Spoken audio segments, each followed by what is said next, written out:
Thanks so much. Thank you everybody for joining us today. The subject of today's discussion is this book, The Key Man, it was written by Simon Clark and Will Locke. It's about Abraaj and the which famously imploded about four or 5 years ago. It's really, when I read the book, I was just so fascinated by exactly what happened and this evolution of an investment management company that called themselves impact investors, and how they slowly but surely moved from being an investor to, at the end of the day, the CEO of the company basically used it as his own piggy bank, it ended up falling apart under the weight of its losses. And what was really interesting to me was the fact that one of the impact investors, the Gates Foundation, was really the group that pushed Abraaj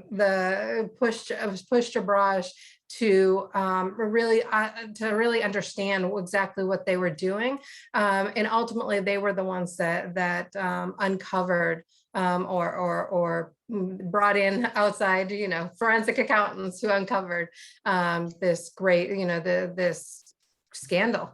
I would like to introduce our moderator for today, Imogen Rose Smith. Imogen is an entrepreneur, an impact consultant, and a contributing editor to Impact Alpha. So without further ado. Thank you, Moya.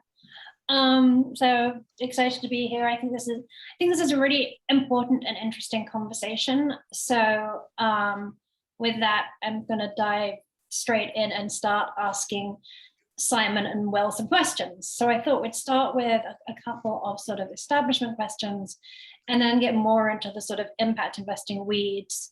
And then at about the sort of half-hour mark, we'll sort of take some questions, but people should just feel free to put them into the chat as they think of them. So Will and Simon, let's start with the why this story. I mean, it's obviously an amazing and fascinating story from start to finish, but there's a lot of sort of, fun dysfunctionality in the private equity markets, and sort of fascinating rogues. So what made Abraaj stand out as something that you felt like you really wanted to write a book about?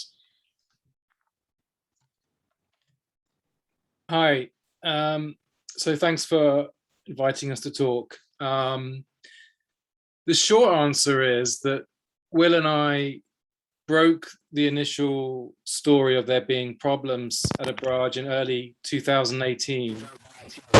And hello? Yeah, can anyone who isn't talking and isn't Will or Simon or me, put themselves on mute? So we had a vast amount of information, and it just kept growing. And because Abraaj was a private equity firm, so it wasn't publicly traded, it was active in developing countries across Africa, South Asia, Latin America, as well as having big offices in London and New York. There's a lot of secrecy around these kind of firms at the best of times, and so there was very little information out there publicly. As we started to break news and write articles, and we started speaking to more and more people, and people started to call us up asking for information. And as they did, each time we spoke to someone new, we would learn something new. And so we started gathering testimony, documents, company emails, legal filings. And so we just had so much information on a subject that no one else had information on. And that was the first reason why we decided to write a book. Yeah, there's some weird echoing thing going on.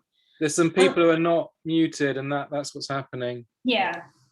So and just talk to me a little bit, and Will, I definitely want to get your input here too. Talk to me about sort of when you started breaking the Abraaj story and you started getting emails from the mystery source. Like, what was Abraaj on your radar?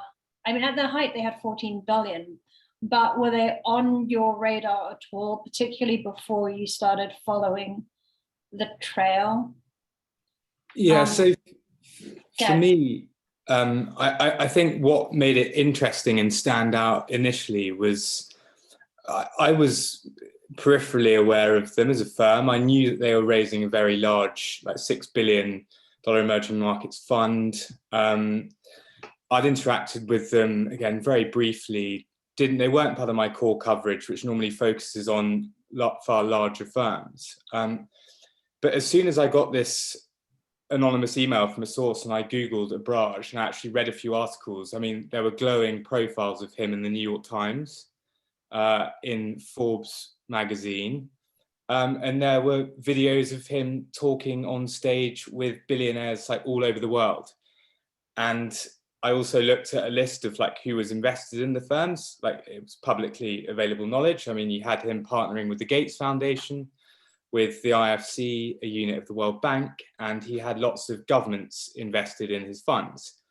And so when we got this email from the source saying that it was being investigated where money had gone, and the source very quickly made further allegations, being that they'd stolen some of that money and that the firm was heavily indebted and had attempted to bribe politicians in Pakistan, you very quickly, I mean, within a matter of weeks, you have the public persona, which is what Abraaj was, and then you have the stuff that's being alleged. And the contrast between the allegations and the public image of the firm was very stark. And I think that's why, like me and Simon, at least initially, and some of our colleagues were like, okay, this is going to be a really interesting story if it's true. And so then from receiving that initial email, we then had to prove that what was being alleged was actually true. And to your initial question, which referenced an anonymous whistleblower, the emails that I got initially were from a source who would not disclose their identity. And this means that whilst everything they might be saying is true, because we don't know who they are, we can't use a single piece of information without getting it confirmed elsewhere. So we basically started trying to piece together, as Simon referenced, all of the allegations that were being made. And the first thing that we were able to confirm, which ran in the story on February the 2nd, 2018, was that investors in a $1 billion healthcare fund, which Abraaj had raised, or some of the investors were investigating where their money had gone. And that was all that we were able to confirm at that point, and that is the story that we ran. And I'll let Simon take it on from where our investigation went after that. Sure. Imogen, do you want to, is there anywhere? No, go on. I think this is useful background for people to have to understand sort of the story, and also the challenges of breaking a story like this, that it's not right. just, anonymous sources calling you up and telling you that, private equity firms are bad, that you really need a paper trail. The bar is very high in order to be able to do this kind of journalism. Yeah, so in order to do this kind of journalism, we need to know the identity of sources who are telling us things. We really need documentary evidence. So that's company emails, bank statements, other forms of correspondence. And we need more than one source. And then we need to show our proposed news articles to our editors. And if it's potentially, serious, very serious legally, we need to show it to the company lawyers. And we need to get approval from all these people before we can publish. So as Will said, the first article we wrote was reporting that investors in Abraaj's billion-dollar healthcare fund were investigating whether $200 million of their money had gone missing. That story was published 2nd of February 2018. Arif had been a few days earlier in Davos at the World Economic Forum in Switzerland on stage with Bill Gates debating healthcare, how to provide healthcare to the poorest people in the world. You know, that was publicly televised globally. Now we're being told that one of the people on that stage is stealing money from another person on that stage who happens to be every now and then the world's richest man. So this is serious stuff. When our story went out, it was followed sometime after by the New York Times, which was written a similar story. Abraaj told all its investors and bankers and everyone that this was fake news. Now, it's unusual for the Wall Street Journal to write fake news, and it's unusual for the New York Times to write fake news, and it would be extremely unusual for the Wall Street Journal and the New York Times to write the same piece of fake news. But that's what Abraaj was telling people. And the implications of our articles being true were so enormous that most people couldn't really believe it or handle it. Like, the most important private equity firm in the developing world, a firm which was raising hundreds of millions of dollars from billionaires like Bill Gates and governments like the United States, United Kingdom and France, which had been entrusted to make money and help end poverty at the same time, was in fact allegedly committing fraud. So we were under enormous pressure to get to the bottom of this story, and that's what we did. We soon learned that money had gone missing from a second fund, which we reported. We broke the news on that, and then a third fund. And then we really needed to understand what on earth was going wrong.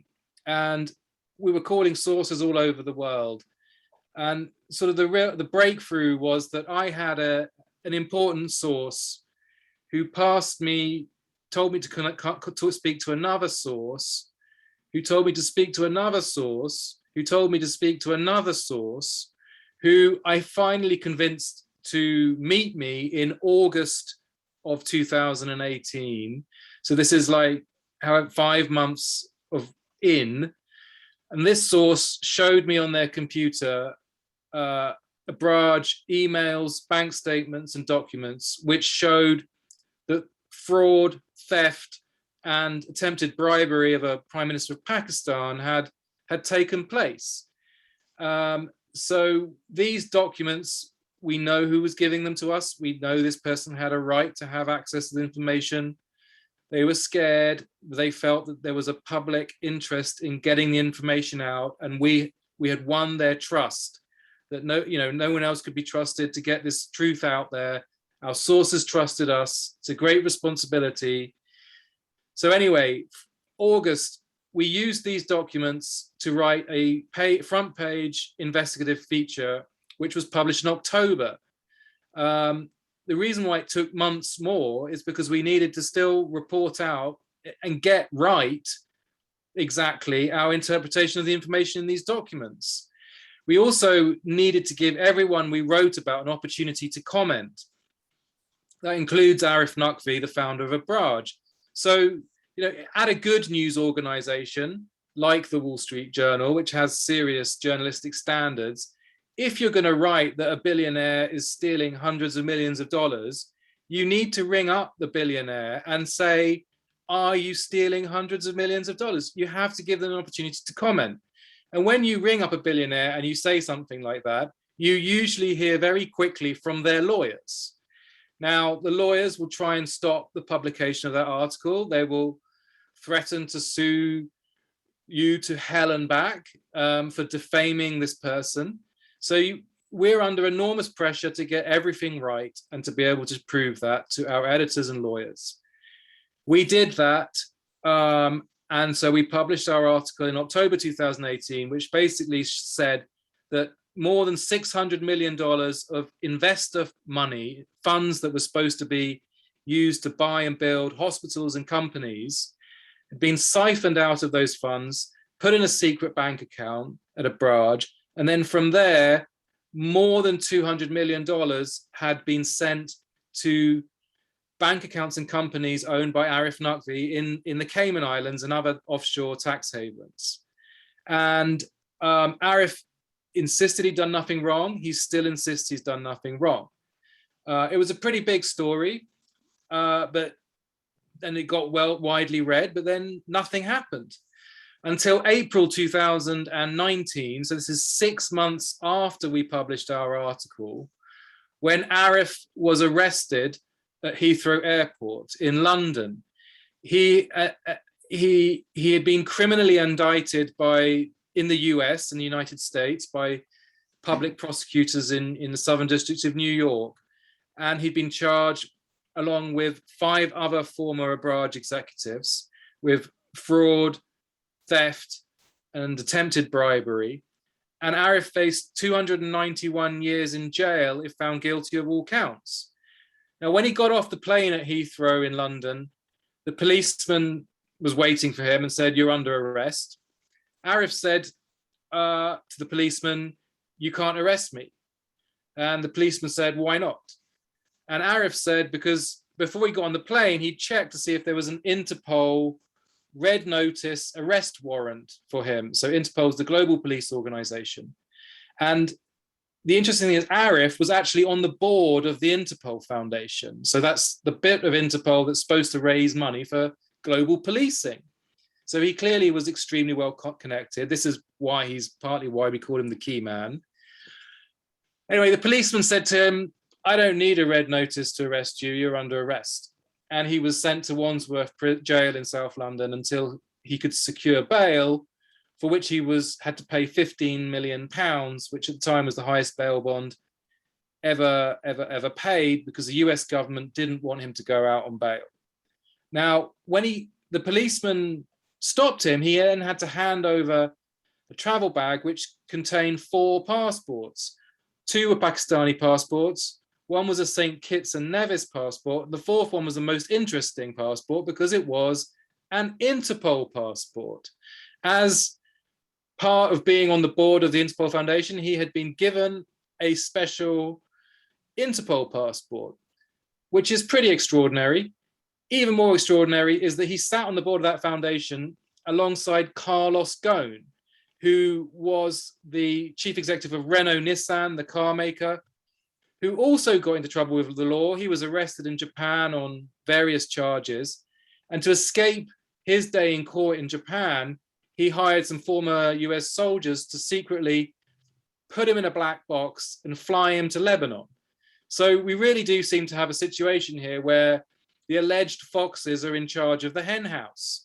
I would love to know who's appointing these people to the board of the Interpol Foundation. I still really haven't got to the bottom of that one.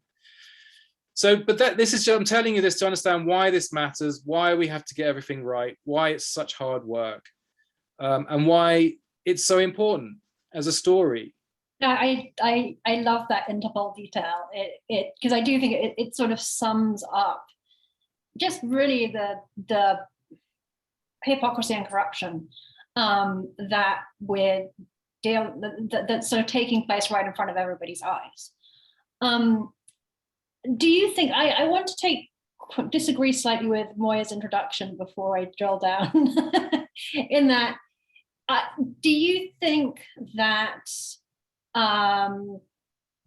basically Abraaj was corrupt from the beginning? Like, my impression from the book was that like Arif was intermingling his own personal finances with the fund finances right from the beginning. And I don't get the impression that there was ever an intention to run this business sort of on the up and up. Clearly the fraud and the corruption escalated over time, but this doesn't feel like a scenario where, you know, someone stuffed some trades in the drawer and the situation got out of hand, as opposed to it was always that there were problems from the beginning. It's a good observation, but as far as evidence we've actually seen, I think the Dubai regulators, going back as far as 2006, and bearing in mind that Abraaj was founded 2001, they saw evidence of Abraaj doing so-called window dressing, which is basically where they put money into an account for when it needed to be in there for regulatory purposes, and then 3 days later it would be transferred out. And this was a practice actually which the firm carried on continuously for its entire existence, and actually helped conceal the bigger alleged frauds that took place about 10 years later. But as to like characters' motivations, it's difficult to really say ourselves whether he intended to do what he ended up doing from the outset, or whether he actually just tried to run a legitimate business and then got himself in a bit of trouble for a variety of different things, I think. And then just kept digging deeper. Yeah. Once. I think we asked this question a lot about Arif and his character and his intentions, and we genuinely want readers to decide for themselves on this question. I mean, we've tried very, very hard to report this, as we always do, as fairly and accurately as possible, and we're not the judges. You know, we wanted to tell Arif's side of the story. He would not talk to us, and he wouldn't talk to us because we broke the story of the alleged wrongdoing. And so I think, in his opinion, we're a bit of a problem to him. But we absolutely wanted to hear his opinion, and we were constantly, and have been constantly, in contact with him, saying, is this right? Is this wrong? What do you think? You know, in early 2000s, private equity in general has not been very heavily regulated. It certainly wasn't regulated very deeply in the Middle East. So, you know, and then in terms of private equity executives having their money involved with their firms, as long as it's done in the right way, then that's desirable, that, you know, they've got skin in the game, right? But what we can see from Abraaj's finances from very early on, they were, as Will said, window dressing. They were moving money in and out of funds and bank accounts to make it appear as if they had the regulatory requirement capital in those funds, but they didn't. Often they put the money in at the end of the reporting period to make it look like those funds were full, and then a few days later they would move the money out again, which is not what the regulations required. I mean, Arif and Abraaj did do some very good deals.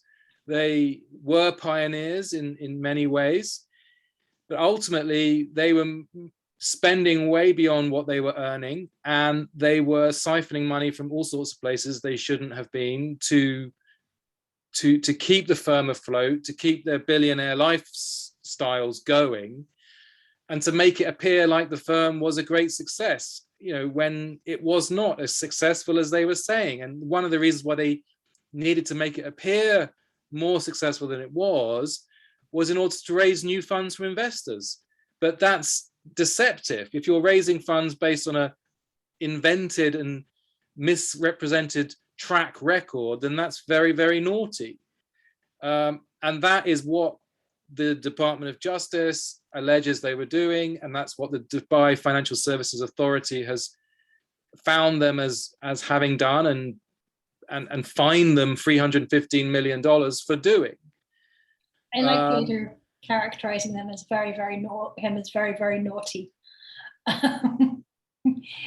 You mentioned Davos and sort of Bill Gates and Arif being on stage, and the sort of the laudatory coverage that he and Abraaj had received, you know, both in the sort of mainstreamy finance press and also in the sort of philanthropy capital impact community. How culpable and how vulnerable is the impact investing community, is the impact investing community to a fraud, alleged fraud like this? Do you think there is something unique to the impact space, or is this sort of finance more broadly? I think it's again a good and a very complex question, but I think Simon's just talking about an inflated track record there, for instance. And if you look on some of their fund marketing documents, whose methodology rubber stamped, how they represented the success of their investments. It was a Harvard academic called Josh Lerner. And if you also look at like the impact side of it, as in why did people think that what Abraaj was doing was good?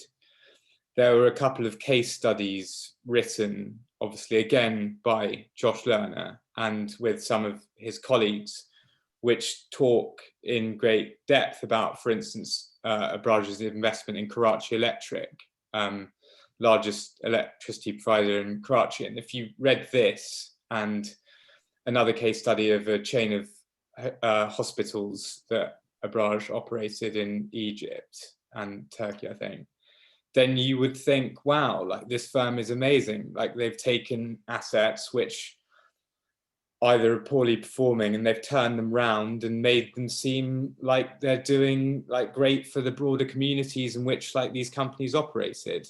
And at the same time, are going to be great financial successes. And in one instance it was, in the case of the hospital chain. So from an outsider's perspective, if you will, I mean, Harvard is a very reputable university and people normally perceive academics to be impartial in their judgment of things. I mean, I always have. But then if you actually kind of dig a bit deeper on this, Josh Lerner was also a paid consultant at Abraaj whilst he was, or at points throughout the firm's existence. And so he's hardly going to be impartial if he's earning money and like thousands and thousands of dollars from the firm. And yet he produces these things which are presented as impartial. And if you now try and access some of these case studies that he wrote, they've been removed from Harvard's website. And I asked Harvard, why have they been removed from the website? And the only response I was given was that they were removed at the author's request. So to answer like part of your question, I mean, that's what I would say. I mean, this story shows about the importance of credible institutions and individuals in enabling Abraaj to raise money and to present itself as a success. So a lot of people are sort of seem to think that Will and I may be sort of critical of impact investing, but we're not in principle. We think that obviously solving global poverty is like the most important objective humanity should have. And if it is possible to solve poverty and climate change and make a profit at the same time, then great. Who's to oppose that? It's a very seductive proposition that money can be made and problems can be solved. But it's hard to make money, it's hard to end poverty, and it's very hard to do those two things at the same time. No doubt it is possible, but it is not easy. And Arif and Abraaj were great marketers. Their pitch was that they could indeed make money and end poverty or help end poverty. And a lot of very wealthy people and a lot of people at very famous institutions, such as Harvard and Hamilton Lane and the Gates Foundation, believed in them. It's great that people have an interest in these objectives, but if they're to be sincere about them, then it's going to require a lot of diligence, a lot of conversation, a lot of discussion. And Abraaj didn't really facilitate an open conversation. And we see that actually impact investing doesn't really welcome a broad conversation about its objectives.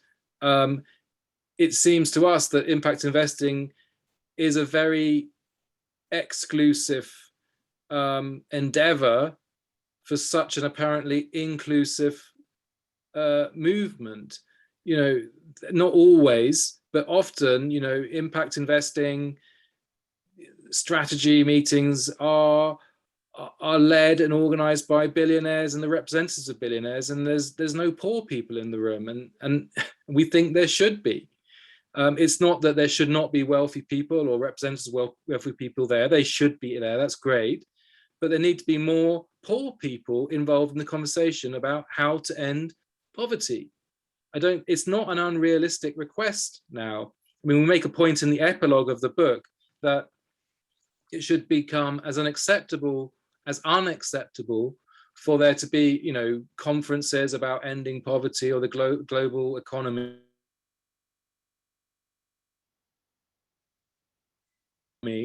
is now unacceptable for a room full of men to discuss gender inequality. I mean, it's no longer acceptable to have an all-male panel talking about how to improve female participation and representation, rightly so. You know, I think this is the same for impact investing, really. It should become much more inclusive than it is. I mean, there's a lot of people that want to be positioned looking like they're helping humanity when perhaps they're not helping as much as they say they are. And I think that the Key Man story shows that.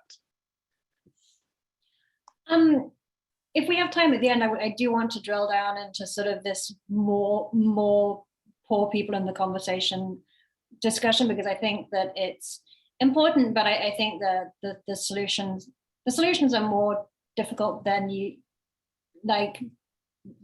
might suggest. But I do think, you know, is there something about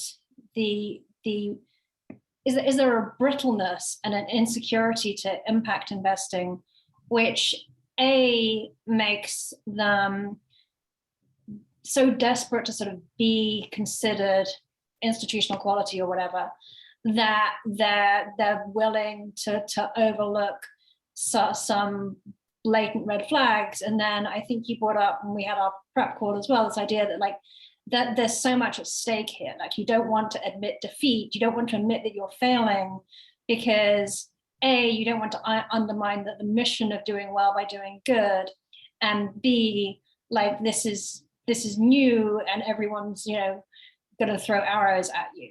And so you sort of double down on failure rather than saying, hey, there looks to be something wrong with what's going on here.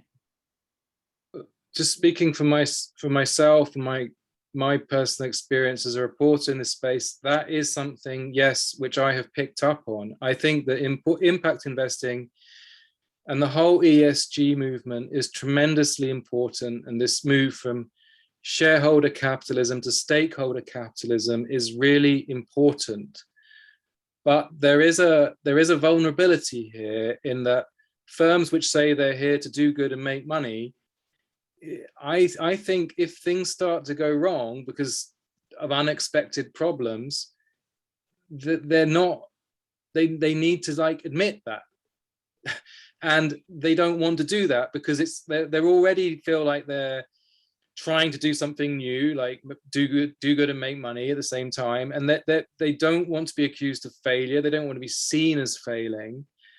But we learn by failing, and this industry is only going to grow by learning from mistakes. And in finance in general, it's very, very, very rare that financial firms or financial individuals talk about mistakes, but it's really, really important because the challenges that the industry faces and humanity faces are so large. Of course, things are not going to go to plan.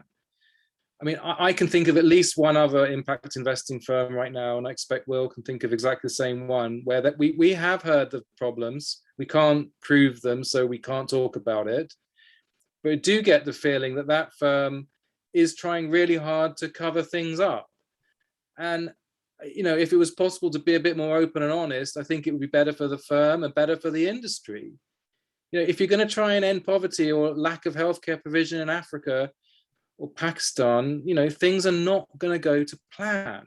If it's possible to sort of be a bit more open about that and say, well, this didn't go to plan, anyone got any ideas about how to solve this, then that would be a good place. It would make impact investing conferences more interesting. It would make them have more integrity. It would be possible to trust these firms more. I mean, I go to impact investing conferences, and they, like most financial conferences now, they bore me to tears. It would be much more interesting if people were able to speak with more honesty and integrity about what went well and what didn't go well, and then learn things and share information and do things better. Will, you mentioned how from the outside, from an outsider's perspective, you know, Abraaj looked like it was successful. You know, it had these laudatory Harvard Business Review studies, it had articles, you know, it was at every impact conference, rah, rah, rah. But, and then part of the reason I wanted you guys to explain, you know, how the challenge of breaking the story was to show sort of what you went through sort of as outsiders to do your due diligence to understand what was going on. But the point is, you know, as an investor or as, you know, an advisor to an investor, Hamilton Lane, like you should be doing like what is striking / frustrating to me, and I know is a big Moya point as well, is there was clearly a colossal due diligence failure. I mean, there were so many, if you actually started digging in, there were so many red flags. And anyone, particularly in the later healthcare fund, doing and looking at that and thinking about investing, they should have had access to that information. Why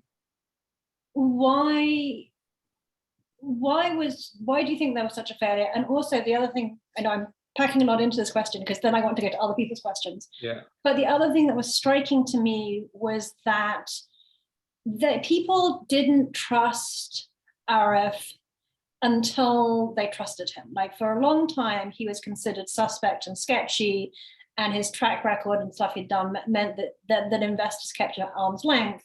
And then they did an acquisition, and suddenly they had all these, you know, institutional investors, and suddenly they were accepted. And it seems like, and I think this speaks as well, Simon, to your point, this seems like part of the problem with the sort of the elitist Davos crowd, that once you're in the room, you're in the room, and no one wants to look that hard. And somehow everyone forgot that like this was the same guy and this was the same firm.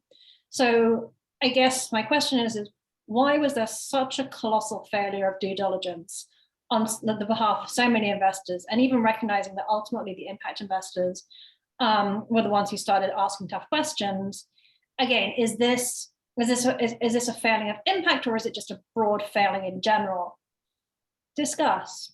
Yeah, so on that, I don't know if I could go so far as to describe it as a failure of due diligence, because obviously it's maybe a bit too strong, but I can give a couple of like anecdotes about what we report, like, I mean, our story basically. So in September 2017, about 4 months before I received an email, another email was sent.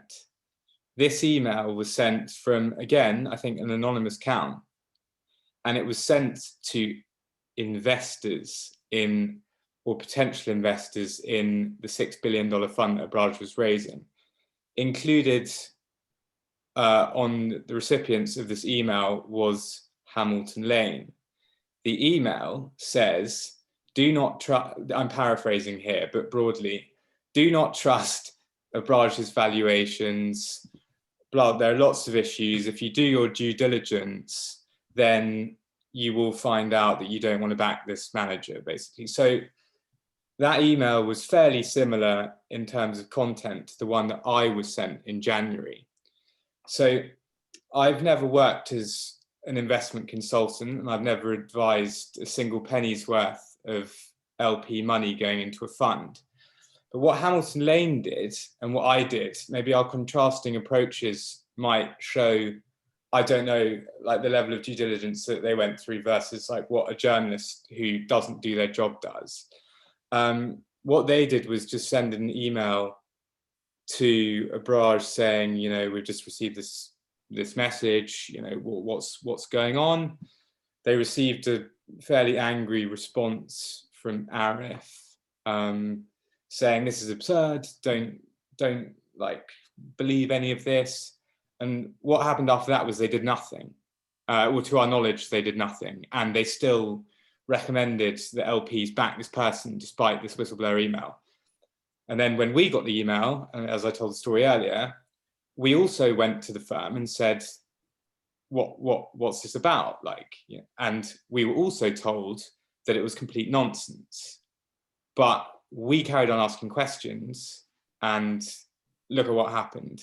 They didn't carry on asking questions. And then on that one specific firm, whose some of what they do is advising LPs on whether they should or shouldn't invest in certain funds, they've never talked, apart from a couple of questions maybe on analyst calls, they've never really talked publicly about it. And they say they can't talk publicly about it. But then if you go back to a Forbes profile in, I think it came out in 2015, you have Hamilton Lane's then chief investment officer talking on the record about how Arif and Abraaj are delivering everything that they could have wanted as an investment firm. And that doesn't answer all of your question, but I just thought there were some choice anecdotes there to share with you all. Simon, would you like to add to that at all? Just that I agree with everything Will said. I mean, the difference in Hamilton's Lane's response to an anonymous email saying there are problems at Abraaj was very different from our response. We don't take no for an answer. We continue to ask questions, and we continue to pursue an understanding of the true situation with an open mind. You know, telling us to go away because a question is offensive is not an answer. So one conclusion I have here, like one piece of advice is, if you ask a reasonable question and you get an unreasonable response, there's a problem. So Arif had a tactic for dealing with reasonable questions that he didn't want investors to ask him. Because it happened a number of times, and we write this in the book. So mid-level executives at the World Bank's IFC unit and Proparco, a French government fund, did see there was an issue, and they asked questions of Abraaj. And what Abraaj did was they told Arif about these questions, and then Arif would ring up the CEO or a senior executive at those institutions and would say, how dare your employee ask these questions? This is offensive, it's really rude. And the IFC, a senior executive at the IFC and at Proparco, when Arif rang them up, they apologized to Arif. So Arif wins. Abraaj won, World Bank nil. When Andrew Farnham, who was the executive at the Gates Foundation, identified a problem and asked Abraaj about this, where is the money? Arif rang up a senior executive at the Gates Foundation and said, as we report in the book, Andrew Farnham is asking outrageous questions. This is very offensive, or how dare he should stop, language to that effect. So the senior executive at the Gates Foundation called Andrew into a meeting, and Andrew explained, well, it should be us that's offended, really, not Abraaj. And on this occasion, and this is years after the Gates Foundation has been investing in Abraaj, so we're not trying to say they got everything right, but on this occasion, they did get it right, because what the senior Gates Foundation executive did was say to Andrew Farnham, okay, continue to investigate. So the senior executive supported the more junior executive to find the truth. The senior executive, I mean, it sounds like, obvious. Yeah, basic common sense, right? I mean, this is basic common sense. But the amazing thing about the key man story is that the people doing their jobs properly are in a very small minority, and the people exercising common sense are also in a very small minority. And given the scale and importance of the problems that are trying to be solved here, this is a troubling situation, not just for the Gates Foundation, not just for the impact investing industry or the private equity industry, but for the entire planet. If we listen to what's been talked about in Glasgow for the last 2 weeks at the COP26 summit, to me and Will, all the executives there sound like Arif Naqvi. They're saying, don't worry world, don't worry humanity, we can solve the big problem and we can make money too. Now, this is not to say that they're lying or deceitful or whatever, but this is the commitment that Abraaj was making. And maybe it's true, but if they're doing this in the public interest, then the public should be informed fully about what they're doing and how they're going to go about it. And if the public asks a reasonable question and gets an unreasonable response, then we really have a problem.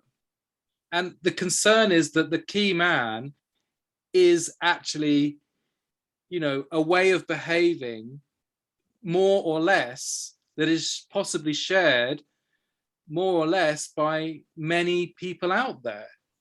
Well, and so this circles back to, this is the point about sort of more engagement and not, you know, less elitism and less people sitting around talking about poverty whilst sailing around on their yachts, right?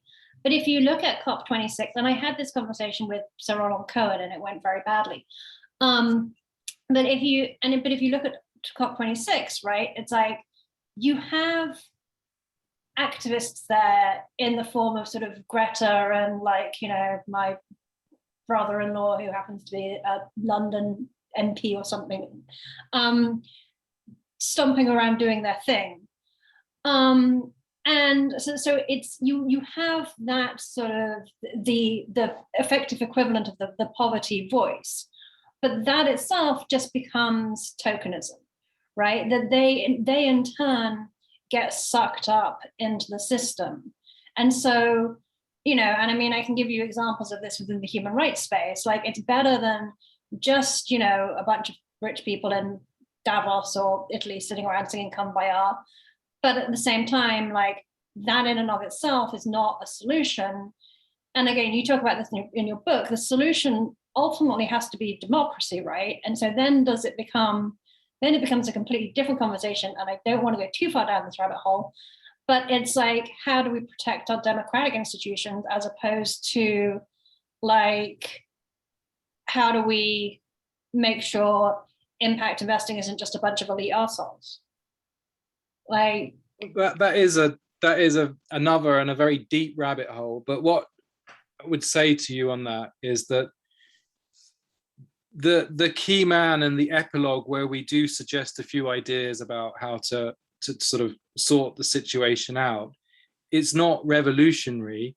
If we have, you know, where there are democratic governments, which includes the United States, United Kingdom, and Pakistan, if they are working effectively, and the companies and the capitalist markets and structures are also working effectively, then the situation should be okay. You know, we have structures, organizations, institutions in place to create jobs, to raise taxes, to spend the taxes raised on hospitals and schools if the voters in those countries want. The concern is that the system is not working properly, and we need to get back to basics. When has it ever been working properly, though? I mean, this is just like so far down a rabbit hole, but like, yeah, and we've got 5 minutes left. Well, I mean, we do have universal education pretty much getting there in the world. There are many more healthcare services than there were 100 years ago. So there are things that are going right. We don't want to lose sight of that, but as well. A rapid fire, quick response to questions. I feel like one of the reasons I was ignoring the questions in the chat is because I do feel like we like covered most of them. But Moya asks, who is supposed to supervise and monitor Abraaj? Regulators, ? Investors, ? Did they do their job? ? A lot of question marks. Investors and regulators obviously had a responsibility, and did they do their jobs? A lot of them did not do their jobs. If they had done their jobs, then Abraaj wouldn't have collapsed, and 6 executives would not have been criminally indicted, and 2 of those executives wouldn't have pleaded guilty. I mean, Arif maintains his innocence, but 2 have pleaded guilty. Next question. Do you think that they ever had a positive intent, or even when they started, they did not? ? kind of answered that one earlier. Difficult to know. I mean, quite. I mean, yes, they did do some good things. What did it add up to in the end? It added up to a massive bankruptcy and some serious criminal charges. So, you know, it's up to readers of the book to weigh that one up. But, you know, I guess my question would be, and you can also say, in doing this, you can sort of also give an update on sort of where things stand now, because I think the UK legal system is a little confusing people, and it kind of goes into a black hole and no one knows what's going on. But how do you think Arif saw this playing out? Like, again, you gave the sort of arresting story. It's like, I mean, you call the book The Key Man, but it also seems like there was just this confidence game that he was playing, that he thought he could keep the charade going and just like through sort of charm and charisma keep the dance. And is that still going on as he sort of fights extradition to the US? Well, I think until very, very late in the game, he still thought he would. So I think there's a good anecdote in the book about him saying that he wants to, this is after we've broken a lot of news and the firm is over $1 billion in debt and is in a death spiral, as the Financial Times called it. He said he still wanted to leave thing with, I think it was money, power, and yes, like respect. He wanted like everything. Yeah, and he still thought, and you can see in negotiations that they're having with creditors, for instance, like really, like after the firm's filed for liquidation, he still thinks he can retain control of the business, and he still was arguing in court that he was the best person to resolve the situation in Karachi with trying to solve Karachi Electric. I think like now though, maybe if you look at what is being argued in court, he's saying don't extradite me because I might kill myself. So maybe things have changed, but yeah, so that people have drawn parallels between the story of the Key Man and the story of Bad Blood, the book about Theranos, in that there's, you know, I have a charismatic founder who paints a very wonderful picture of the future and basically says to investors and employees, support me in helping bring about this future. So an element of that is legitimate in all firms and entrepreneurs. I mean, Steve Jobs was famous for that, you know, but there seems to be a line which if the charismatic entrepreneur steps across it, then they can end up being criminally charged. So it's important to not step across that line of making big promises which are inspiring and big promises which are fraudulent. What the senior executives at Abraaj think in their own minds, well, some of them we've spoken to about that, but we haven't spoken to Arif about that. His extradition to the United States has been ordered by the UK courts and the UK government. He wants to appeal that extradition. Provisionally it's been rejected, but there's a court hearing which will probably happen in July. His case is pleading that the conditions in US jails are so bad he may commit suicide if he goes. So it's you know, it's certainly not a good situation for him or anyone else to be in. Thank you. We're at time, so I don't know, Robin, if you want to wrap it up. Moya, do you have any final comments, questions, or observations?